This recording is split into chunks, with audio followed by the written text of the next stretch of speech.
Bismillahirrahmanirrahim. Assalamualaikum warahmatullahi taala wabarakatuh. Alhamdulillahirabbil alamin. Wassalatu wassalamu ala asyrafil anbiya'i wa mursalin sayyidina wa maulana Muhammadin wa ala alihi washabbihi ajmain, amma ba'd. Yang selalu saya muliakan dan selalu saya taati beliau Al-Mukarram Rabbi Haji Muhammad Mudaris SM selaku pengasuh serta pendiri Pondok Pesantren Sabilul Hasanah.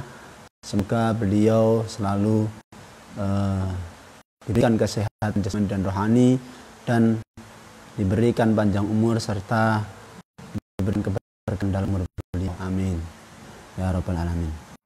Kepada pemirsa, pendengar Pondok ngaji online Pondok Pesantren Sabilul Hasanah yang selalu saya hormati. Untuk sore ini kita akan meneruskan ngaji fikih tentang Jumatan. Langsung saja. Bismillahirrahmanirrahim. Alhamdulillah Muhammad sallallahu alaihi wasallam wa jabiyuhum min hadziratil abdil karim. Thumma ila hadai khanihim min anbiya wa sallallahu alaihi wasallam sahabat bil musallin.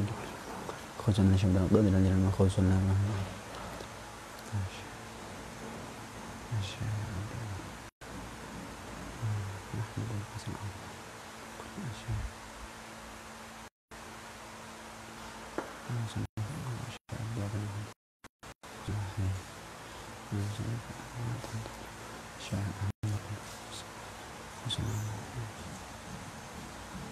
Usunna rahijatan min sabr bi jadran bi dahan usunna rahijatan Muhammad rahim rahim ke ahmad ke sabbi mukhusunna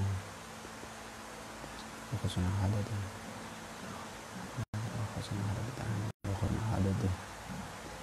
al-fatihah. Bismillahirrahmanirrahim. Alhamdulillah untuk menyangka syukurnya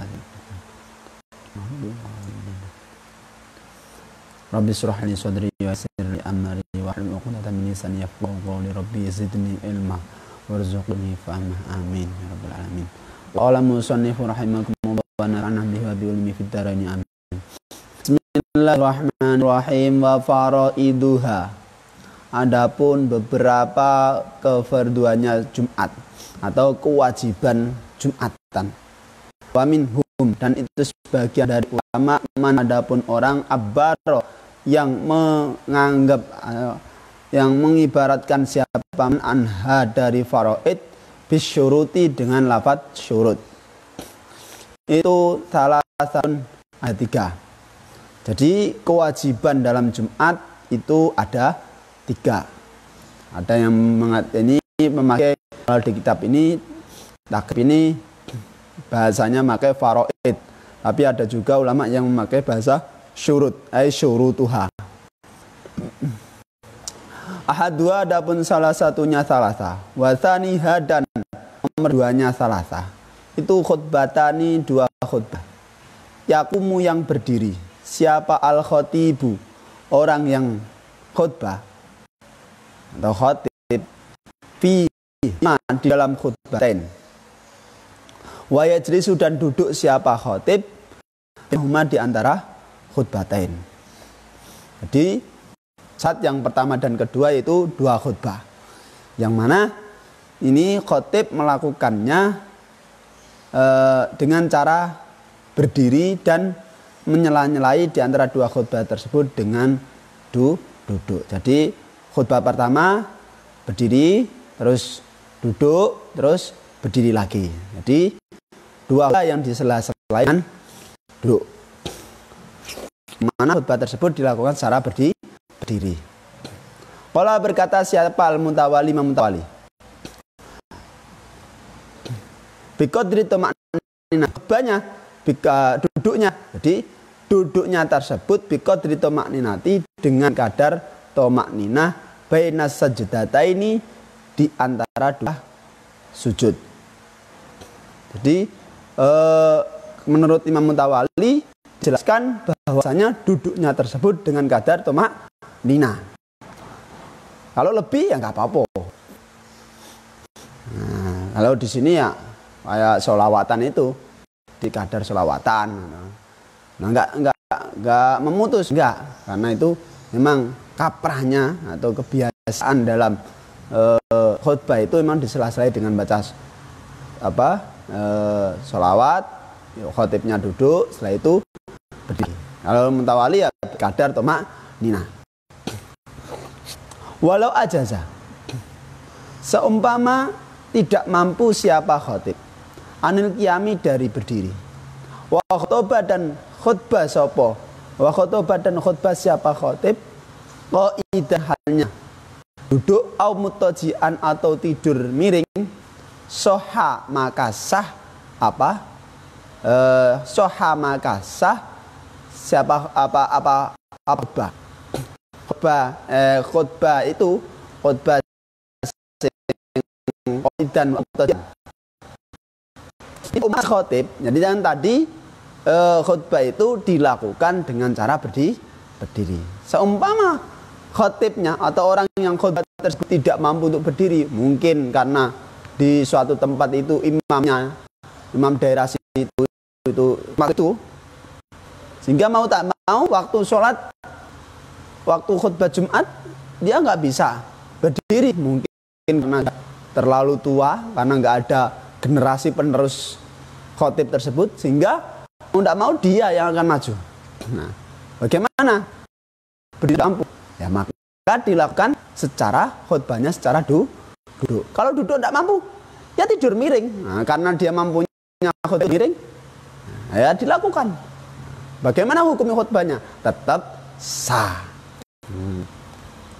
Makanya mari kita cetak generasi penerus imam, penerus khotib. Nah, ya.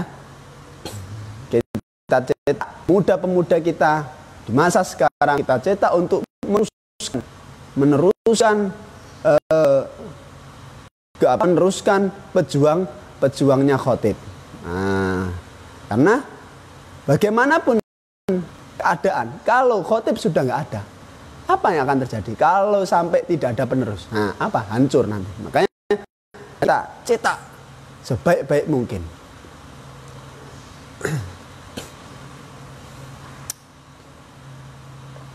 Kenapa? Karena kalau sudah dari segi agama di daerah situ tidak ada lagi penerusnya, Allah alam, ya nanti akan taqabbalallahu minna wa minkum. Kenapa? Karena penerus untuk agama ketika sudah tidak ada, bagaimana? Maka orang sisi itu akan lemah, agamanya akan lemah. Apa yang akan terjadi? Kerusakan. Kalau sudah agama daerah sudah lemah, kerusakan yang akan timbul. Maka oleh sebab itu jangan sampai generasi muda kita tidak dididik dengan agama. Mari kita dengan agama, masukkan pondok pesantren. Kenapa? Karena dengan kita memasukkan pondok pesantren, maka kita sudah mendidik anak kita ke agama.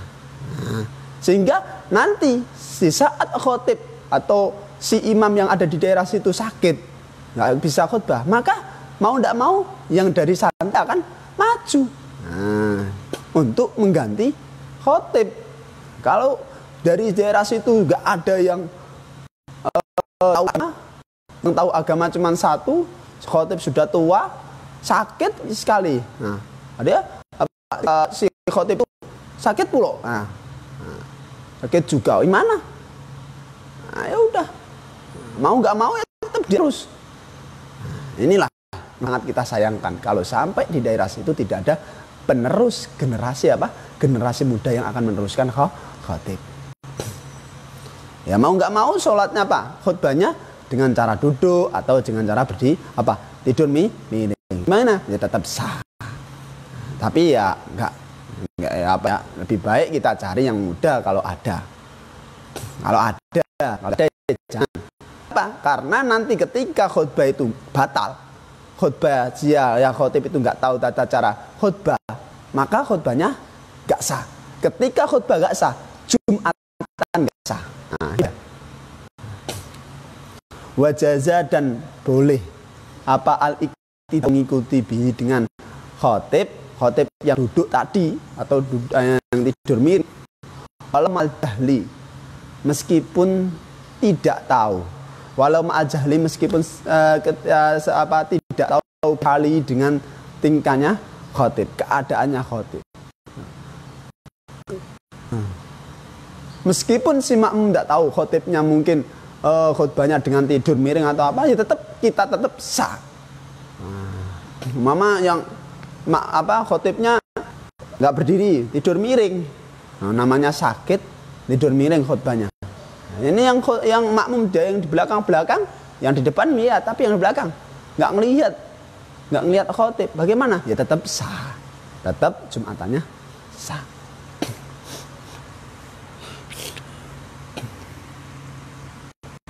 Wahaitu khotbah, dan kiranya khutbah siapa khotib qaidan halnya duduk, fasolah maka menyela-nyelai menyela-nyelai, fasolah maka memisah siapa khotib bainal khutbataini dengan bainal khutbataini di antara dua, menyela-nyelainya bisaktatin dengan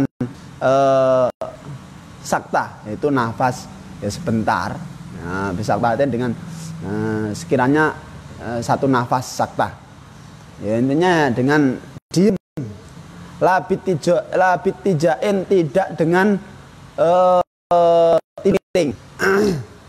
Nah, jadi yang khotib yang mampu berdiri ini kan pemisah di antara dua khutbah, dilakukan dengan cara duduk, dengan kalau mutawali dengan kadar tomak ninah. Nah, bagaimana nanti kalau khotibnya itu duduk nggak mampu berdiri? Bagaimana cara menyela-nyelai di antara dua khutbah? Yaitu dengan cara bernapas, berhenti satu nafas, berhenti. Nah, pokoknya berhentilah, nggak usah apa. Kalau duduk berhentinya tidur miring, enggak, ya tetap keadaan duduk. Nah, bukan langsung duduk. Kalau duduk bagaimana menyela-nyelainya? Harus tidur miring? Enggak, ya tetap duduk aja. Wa arkanul khutbata ini, adapun beberapa rukunnya dua khutbah itu khamsatun, ada 5. Rukunnya khutbah itu ada 5.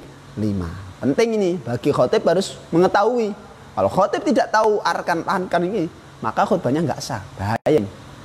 Pertama, hamdulillah, memuji Allah, sholatu, kemudian sholawat ala Rasulullah sallallahu alaihi wasallam, atas Rasulullah, walafduhu. Adapun lafadznya hamdalah dan sholawat itu muta'ayyinun, tertentu. Nah, jadi yang pertama adalah memuji Allah, yang kedua bersolawat atas Nabi. Nah, yang mana lafadznya udah maklum, tertentu ya, alhamdulillah, sholatu wassalam, ini. Nah, ini adalah rukun, tidak boleh ditinggalkan. Ketika tidak membaca hamdalah bagaimana? Ya nggak sah khutbahnya. Ketika khutbah nggak sah, Jumatan nggak sah. Kenapa? Karena khutbah dan Jum'ah ini satu paket. Nah. Summal wasiyatu, kemudian wasiat. Nah.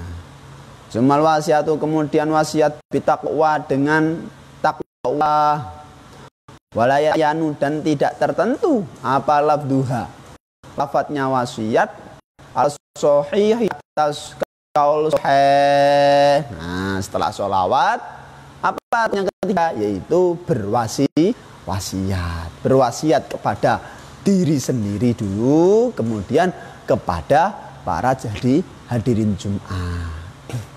Nah, kaul sahih, adapun wasiat lafadznya ini tidak tertentu. Ya boleh dengan ya saya berwasiat kepada diri kita, terlebih dahulu pada diri kita, baru kepada jamaah Jum'ah. Bisa seperti itu.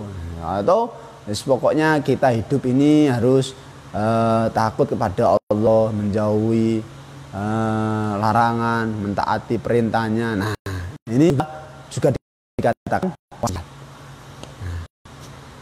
Nah, menurut kaul sahih nggak tertentu. Bagaimanapun lafadznya, yang penting di situ ada tujuan wasiat. Penting tujuan wasiat. Wa qira'atu ayatin, yang setelahnya setelah wasiat membaca ayat apa? Ayat Al-Qur'an. Fi ihdahima, di dalam salah satu dua khutbah. Nah, salah satunya wae. Kalau dua-duanya ya enggak apa-apa. Yang penting jangan sampai meninggalkan. Nah, penting itu tidak boleh meninggalkan. Mau ditaruh mau dua-duanya enggak, ya enggak apa-apa. Ditaruh di akhir saja ya enggak apa-apa. Ditaruh di awal saja ya enggak apa-apa. Wa du'a'u, dan doa ya, berdoa lil mu'mina, untuk wal mu'minati, dan orang mukmin laki-laki, wal mu'minati, dan orang mukmin perempuan, fil khutbati, di dalam khutbah, aniyati, yang nomor 2. Nah, setelah wasiat baru doa untuk orang mukmin dan orang mukmin laki-laki dan orang mukmin perempuan, diletakkan di khutbah yang kedua. Nah, intinya doa ini doa yang terbaik ya. Doa yang terbaik untuk orang mukmin muslim. Kalau orang muslim mana? Ini bahasanya cuma mukmin. Kalau orang muslim ya muslim ya Islam. Islam itu ya iman. Enggak apa-apa, emang Islam ya iman. Iman ini maksudnya iman ya iman Islam itu. Islam ya berarti iman. Jadi ketika sholat apa? Khutbah yang kedua dikasih doa. Nah, lafadznya Allahumma gfir lil muslimin wal muslimat wal mu'minin wal mu'minat. Nah, ini doa. Harus ada itu. Kalau ada ya umpama lupa ya nggak boleh. Wajib dan disyaratkan. Jadi sholawat, wasiat, qiraah ayat, doa. Wa yustaratu, dan disyaratkan apa? Ayu sami'ah, akan memberikan pendengaran siapa al-khatibu, khatib, memberikan pendengaran al-kanal khutbati, terhadap beberapa rukunnya khutbah, li arba'ina, pada orang 10, tanakidu, yang menjadi sah atau terikat, bihim, dengan arba'ah apa? Nah, yang menjadi sah apa? Al-jum'atu, sholat Jumat. Ini disyaratkan ya. Syarat bagi khotib, syaratnya ketika khutbah harus bisa, khutbahnya tersebut bisa didengar oleh 40 orang yang ikut sholat Jumat. Nah, bagaimana nanti yang pendengarnya, Pak? Apakah wajib mendengarkan semuanya? Nah, nanti kalau nggak paham gimana? Nah, ini kalau di dalam mu'in diterangkan ya wis pokoknya berkeyakinan bahwa wasiat itu adalah Pak Imam ini ya pokoknya nyuruhnya perbaiki, menyuruhnya seperti ini, pokoknya dengar semuanya. Nah, makanya sekarang itu ada mikrofon ya, alhamdulillah ada mikrofon ini membantu para jamaah bisa mendengarkan khutbahnya khotib. Kalau nggak pakai mikrofon, orangnya yang khotib pelan-pelan, mana? Ya nggak bisa kalau yang kenal, yang dengar cuma orang 2 di depannya saja. Semuanya harus mendengar dari 40 orang. Kalau 1000 orang cukup 40 sudah mendengar ya nggak apa-apa. Nah, makanya salah satu dari mukjizat Nabi itu kalau berbicara, beliau kalau berbicara, Nabi kalau berbicara bukan di depan saja yang mendengar, tapi di belakang pun mendengar seperti apa yang pendengarannya orang yang di depan. Nah, ini mukjizat Nabi. Wa yusratu, dan disyaratkan apa al-muwalatu, terus langsung ya, bainal khutbatai, bainal kalimatil khutbati, di antara kalimatnya khutbah, wa bainal khutbataini, khutbah yang pertama, wa bainal khutbataini, di antara khutbah yang kedua. Walau faraqqa, seumpama memisah siapa orang, baina kalimatia, di antara beberapa kalimatnya khutbah, walau bi'udhrin, meskipun dengan uzur, dengan alasan, ya batolat maka batal, batal apa khutbah. Batalat maka batal apa? Khutbah. Nah, disyaratkan antara khutbah, disyaratkan antara lafadz khutbah dan khutbah dua tersebut syaratnya harus mualah, tidak boleh diselai. Nah, tidak boleh dipisah. Habis khutbah pertama, habis itu dia apa BAB bisa, nggak bisa disela-selai, nggak bisa dipisah. Atau baru alhamdulillah, mohon maaf, nggak bisa, harus secara langsung. Nah kalau sekarang bagaimana? Apakah seorang khotib dan seorang imam Jumat ini harus satu orang? Ya, bagaimana? Di antara salat tersebut antara khotib dan imam ini boleh beda orang. Nah, nggak harus yang khotib ya harus imam, nggak bisa. Meskipun antara khutbah dan Jumat ini satu paket, tapi tidak disyaratkan antara seorang yang khotib dan seorang imam Jumat tidak disyaratkan satu orang. Ada yang mana boleh untuk dua orang. Yang khotib sendiri, yang khutbah sendiri. Karena sekarang zaman betul ya, banyak ya, di mana-mana khotibnya Pak ini, imamnya Pak ini. Nah, bagaimana? Ya apa-apa, nggak ada masalah. Artinya apa? Perbedaan orang ini tidak sampai membuat batalnya Jumat. Yang bisa membuat batalnya Jumat itu ketika khutbah itu dipisah mungkin meskipun dengan udzur, meskipun dengan karena sakit perut kah atau karena apa, ini tetap alasan sakit perut atau apa tetap bisa membatalkan. Kenapa? Karena syarat antara khutbah ini, syarat khutbah dua ini harus secara langsung. Nah,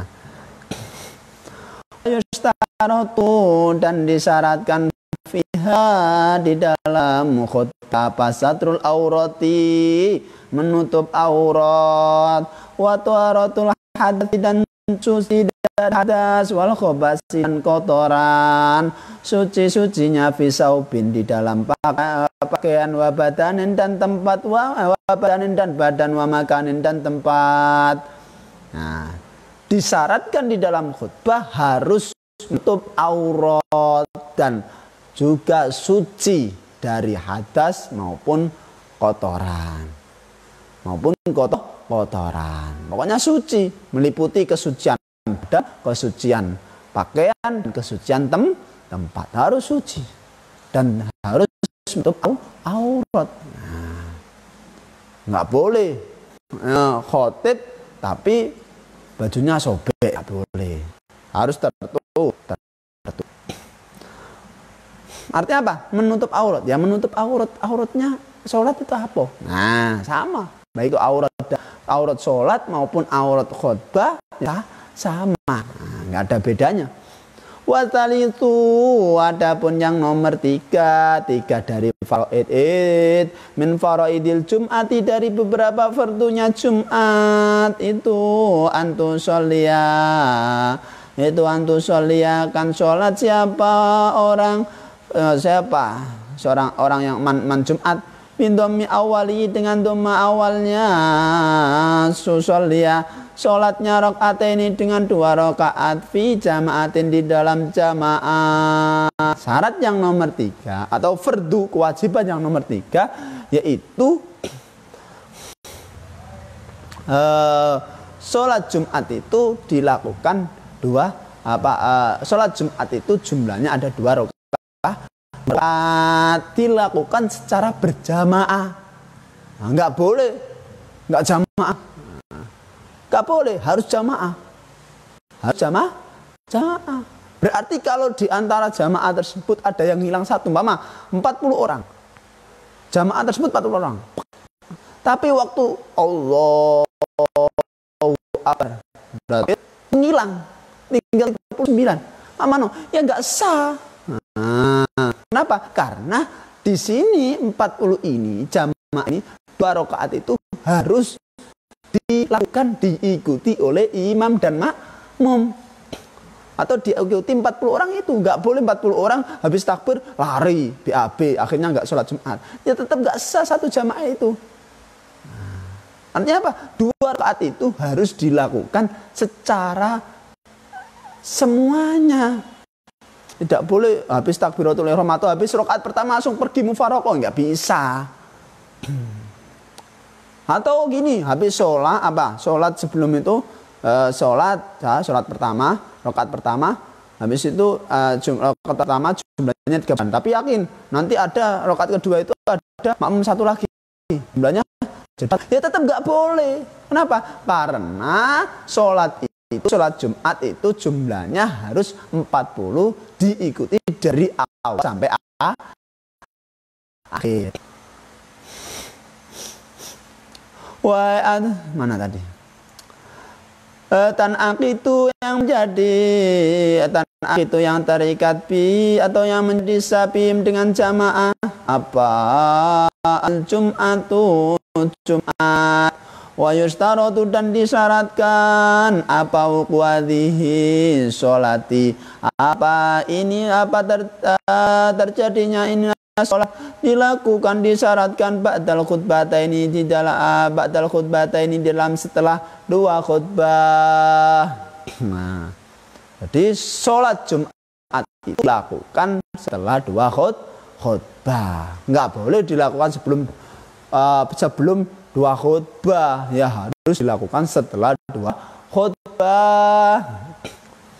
Mentang-mentang dia santri, saya mau bikin sendiri sholat Jumat, saya dahulukan sholatnya Jumat apa khutbahnya, nggak bisa.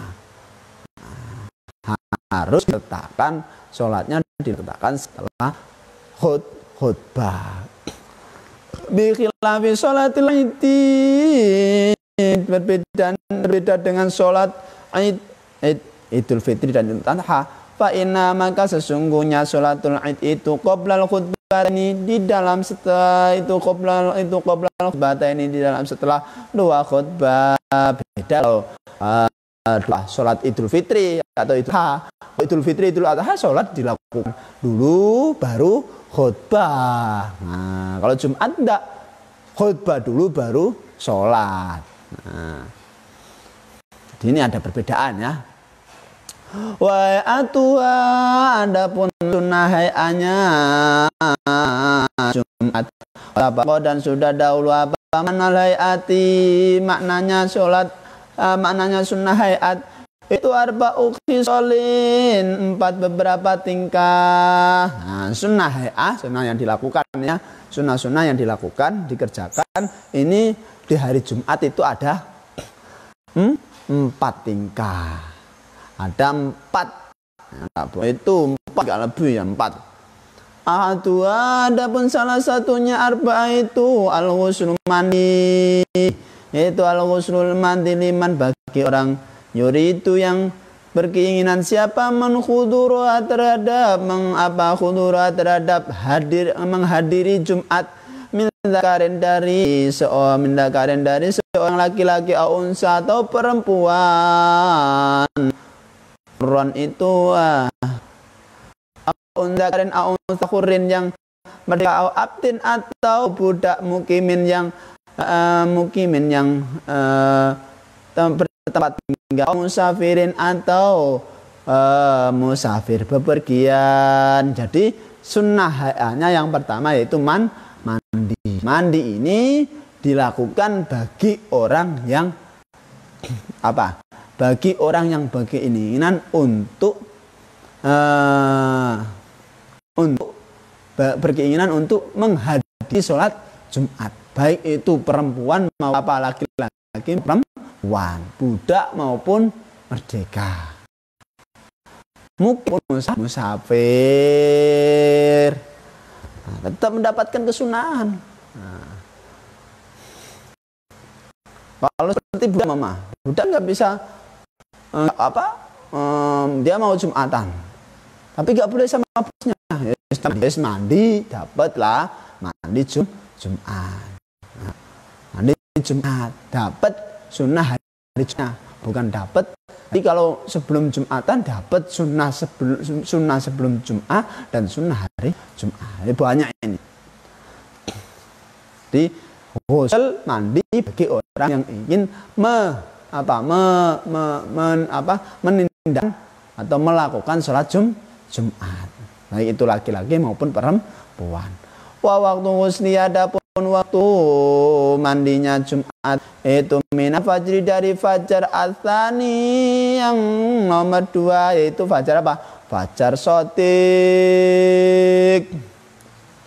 Nah, waktu mandi Jumat ini mulainya terhitung sunnahnya ketika munculnya fajar shadiq. Fajar shadiq itu apa? Fajar yang muncul yang kedua kalinya. Jadi fajar yang kedua kali, bukan fajar yang pertama, karena fajar yang pertama namanya fajar kadzib. Dari situ ketika sudah ada fajar shadiq, dia mandi sholat Jumat, karena mungkin takut akan tidak lupa dengan mandinya, mandi sholat Jumat. Nah, mana?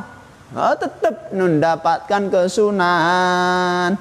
Watakribu adapun mendekati apa? Adapun mendekat hadir, mendapi dari perginya musolli. Nah, ini loh, watakribu adapun mendekatkannya musolli mindabi dari perginya musolli. Pergi kemana? Maksudnya pergi Jumat.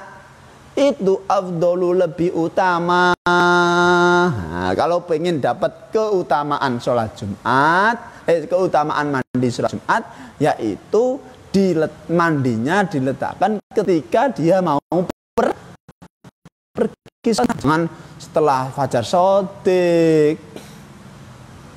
Tujuannya apa mandi? Ada mandi itu supaya baunya tidak basi atau baunya tidak mabuk. Nah, fa'in ajaza maka jika tidak mampu siapa orang min ghusliya dari Jumat tayammum maka tayamum siapa orang biniyatil ghusli dengan niat ghusl lah karena Jumat. Jika dia tidak mampu mandi, mungkin airnya enggak ada, ya tayamum listibahati tayamumah li Jum'ah. Nah, karena mandi Jumat. Karena enggak ada air lagi. Mana-mana. Nah. Wasani adapun yang nomor 2 itu tandiful jasadi membersihkan jasad biizalatir rihi dengan menghilangkan bau al-kari yang digeting al-karihi yang apa ya? Yang dibenci inhu dari reh pasonanin seperti bau ketek. Wayata'ato maka siapa orang terhadap perkara zilu yang bisa menghilangkan apa mau terhadap mimartika dari dari kapur. Mimartakin dari kapur. Kapur ini tawas. Nah, mimartakin dari tawas. Dari tawas itu wanahmi dan seperti halnya martak. Tawas ini batu tawas ini adalah batu yang bisa menghilangkan bau ketek. Nah, kalau nggak bisa beli Rexona atau apa ya pakai tawas. Ini kalau santri zaman dulu ya itu. Oh, nggak ada Rexona ya. Pokoknya nggak ada nggak ada pohon jadilah.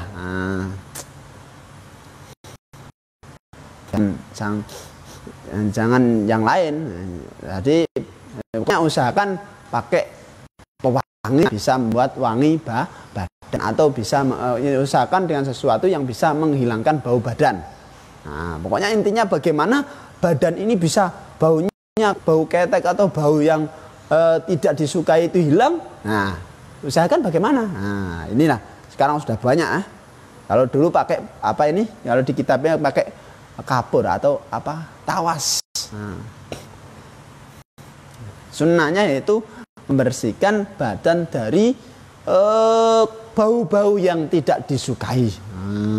Kalau kita bauan, mama bau kita nggak enak, kawan kita, nah ini agak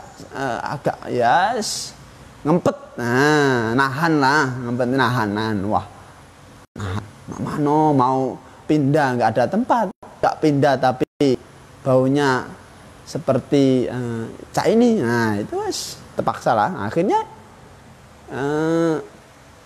dia membuat hati seseorang itu nggak enak, nggak nyaman. Nah, ketika kita sudah membuat nggak nyaman orang, nah ini bahayanya ini seperti ini. Kalau kita sudah membuat hati orang nggak nyaman, ini kita akan tumbuh kesalahan. Nah, akan menumbuhkan kesalahan atau dosa yang kita terima. Nah, ini dosa yang seperti ini yang membuat orang itu nggak terasa. Makanya usahakan bau ini jangan sampai ada, karena bau bisa membuat orang pingsan nanti. Wasalisu, adapun yang nomor 3 itu labsus siabi, memakai baju albayadi yang putih. Waina maka sesungguhnya siabi itu abdul siabi siabul bait, itu abdul siabi lebih utamanya baju. Jadi sunnah lagi yaitu memakai baju warna putih. Nah, sunnah lagi memakai baju warna putih, baik itu gamis maupun tidak ya nggak apa-apa, nggak gamisan ya nggak apa-apa. Nah, yang penting pakai warna putih, yang penting itu putih. Jangan diperdebatkan, oh ini harus pakai gamis, enggak. Yang penting itu putih.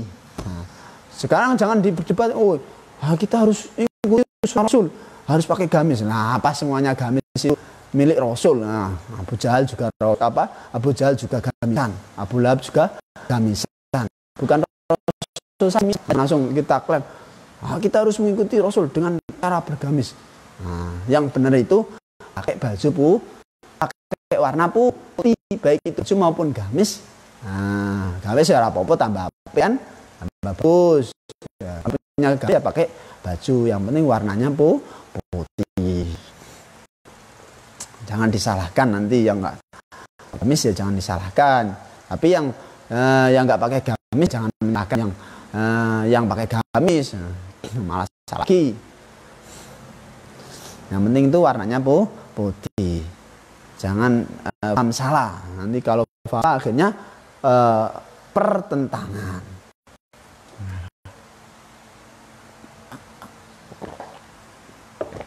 Ini memang hal sepele. Tapi kalau salah paham akhirnya membuat orang itu bertentangan. Nah, apalagi yang fanatik. Yang satu fanatik gamis, yang satu fanatik baju. Yang fanatik gamis menyalahkan yang nggak pakai gamis, yang fanatik baju menyalahkan yang pakai gamis. Nah, jangan sampai seperti itu. Ini hal yang sepele, hal yang tidak begitu diwajibkan, yang nggak diwajibkan dalam syariat. Nggak usah kita perdebatkan, kita berdebat seperti ini ya sia-sia. Kenapa? Karena itu nggak wajib. Kalaupun wajib lah kita perdebatkan. Warabi'u, adapun yang nomor 4 itu akhdul zufri, itu memotong kuku intola jika panjang. Apa dhufr wa sya'ru wa sya'ri dan rambut, wa kadzalika seperti itu akhdul dhufr, Yang nomor 4 yaitu memotong kuku dan rambut.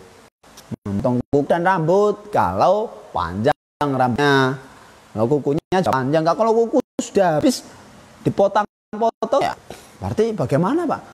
Nanti kalau kukunya sudah kukunya pendek. Nah, saya pengen sunahan. Ya pokoknya penting ngersii kuku, ngersii kotoran-kotoran ya, pokoknya pakai inilah kuku atau apa. Niati dover, aktu dover. Yang penting niatnya itu. Yang penting niatnya. Kalau rambutnya sudah atau nggak punya rambut, orang yang beta yang nggak punya rambut, bagaimana kalau pengen dapat kesunahan motong rambut? Nah, pokoknya cak bawa gunting atau apa ya inilah. Niatnya motong rambut. Nah, walaupun nggak punya rambut, yang penting niatnya.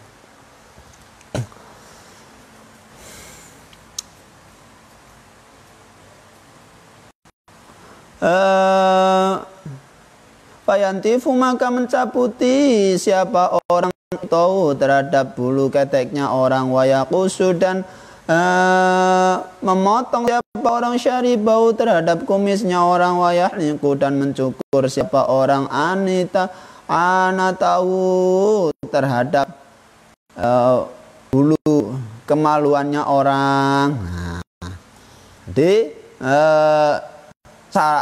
sunan itu ketika seperti itu akhdud dzufar, syair bisa disamakan seperti itu, akhirnya kita juga sunnah waktu hari Jumat untuk mencabuti bulu ketek. Nah, setelah itu memotong memotong kumis, potong ya. Nah, potong bisa dipotong, bisa dikerok. Nah, cukur ya, cukur. Nah, di situ memotong atau bulu kemaluannya. Nah, watatibu dan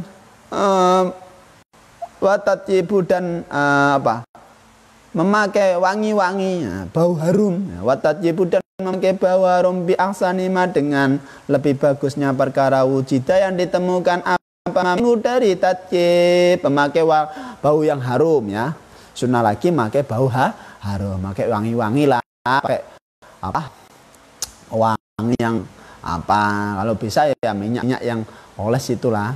Nah, meskipun ada parfum ya, watatjib itu pakai parfum ya, parfum yang lebih wangi. Nah, parfum yang lebih wangi. Kenapa? Ziyadatul tambahnya bau kita. Tambah bau harumnya kita akan menambah daya otak kita.